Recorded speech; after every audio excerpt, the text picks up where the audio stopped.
In 1901, Swiss archaeologist Gustave Jequier discovered a large stone stele in what is today western Iran. That large stone was 2¼ meters or 7½ feet tall and was covered with cuneiform writing. After it was translated, it was found to have been a list of 282 laws written down by the Babylonian King Hammurabi. The laws covered many of the same issues that people deal with in the modern world today. Learn more about Hammurabi's Code, the world's first written laws, on this episode of Everything Everywhere Daily.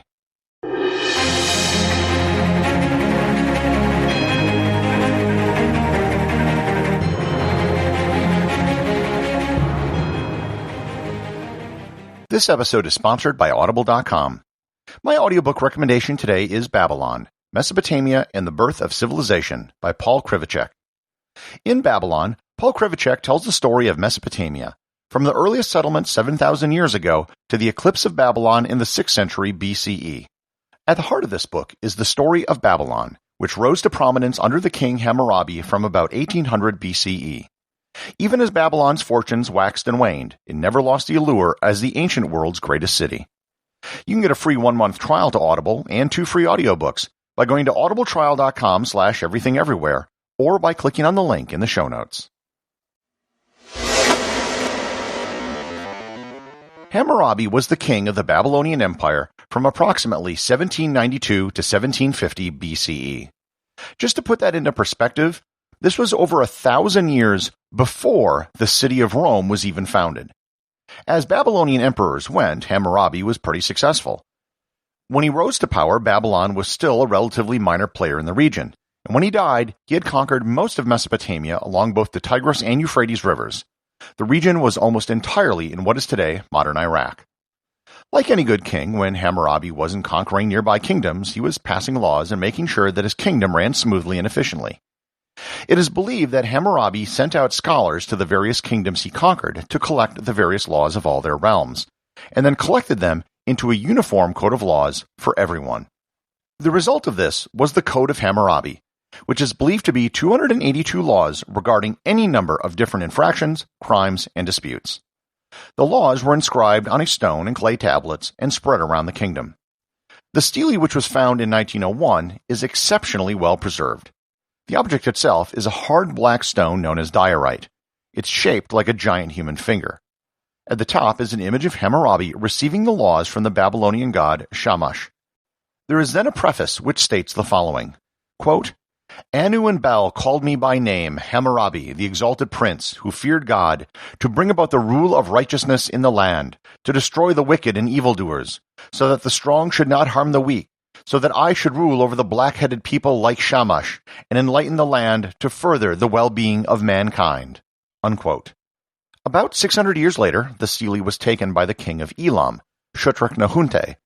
If you've ever watched the 2002 movie The Emperor's Club with Kevin Kline, you'll remember that Shutruk-Nahunte was used as the example of someone that no one remembers. Except that I now just mentioned him in a podcast. And he was in a movie. Under the reign of Shutruk-Nahunte, it was believed that he erased 2 to 3 dozen of the laws originally written by Hammurabi. Researchers have been able to recreate the deleted laws by finding other clay tablets that had the laws written on them. Sometime after that, it was buried, as ancient things tend to do, and it was rediscovered in 1901. So, what does the Code of Hammurabi say? Many of the laws are examples of what is known in Latin as lex talionis, which is a law where the punishment is similar to the crime. You might know it better as an eye for an eye. For example, Law 196 states, quote, "If a man destroy the eye of another man, they shall destroy his eye. If one break a man's bone, they shall break his bone." Unquote. However, the rules were different depending on what social class you were in. For example, I didn't read the entirety of Law 196 just now. The rest of it is as follows. Quote, "If one destroy the eye of a freeman or break the bone of a freeman, he shall pay 1 gold mina. If one destroy the eye of a man's slave or break a bone of a man's slave, he shall pay 1/2 his price." Unquote. So, the social status of the victim of a crime was a consideration in the law. If some of this sounds familiar, that's because it's very similar to the laws that are in the Bible in the book of Leviticus. The Code of Hammurabi was written well before the book of Leviticus, so it's quite possible, if not probable, that some of the laws from Leviticus were adopted from Babylonian laws. The final version of Leviticus was written after the Jewish Babylonian exile, so it's in fact very possible. There are laws in the code that deal with commerce, divorce, rent, liability, and even medical malpractice. There are even laws dealing with contracts and the issuing of receipts. It's true that most of the laws are of a rather brutal if X then Y variety, with punishments ranging from drowning, burning, severing hands, gouging out eyes, etc.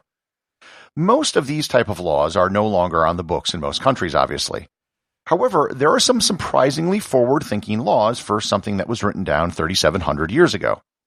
For example, Law 149 states, quote, "If this woman does not wish to remain in her husband's house, then he shall compensate her for the dowry that she brought with her from her father's house, and she may go." Unquote. That is basically an ancient version of no-fault divorce. However, there was one concept that was in the Code of Hammurabi, which was revolutionary and is still with us today. That is the concept of being innocent until proven guilty. In fact, these are the very first laws written down in the code.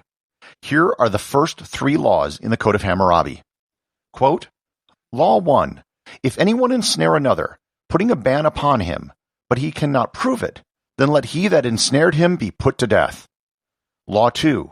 If anyone bring an accusation against a man, and the accused go to the river and leap into the river, if he sink in the river, his accuser shall take possession of his house.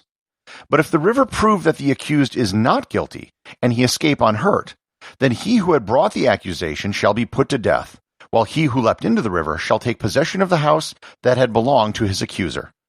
Law 3. If anyone bring an accusation of any crime before the elders, and does not prove what he has charged, he shall, if it be a capital offense charged, be put to death. Unquote. So, basically, they had really harsh perjury laws, and they made it really hard to pass frivolous lawsuits. So, while I don't think anyone would really want to live under the Code of Hammurabi today, it's an important part of humanity's legal history. Old Hammurabi's 282 laws written in stone were the very first step in creating a system which has led to the 175,268 pages of the United States Code of Federal Regulations today. Executive producer of Everything Everywhere Daily is James Makala. The associate producer is Thor Thompson. Remember to leave a 5-star review to get your review read on the show. They can be left at Apple Podcasts, Podcast Republic, or wherever you listen to the show. Also, you can help support the show over at Patreon.com. Patrons can get merchandise like t-shirts and hoodies, as well as having direct access to provide suggestions for future episodes.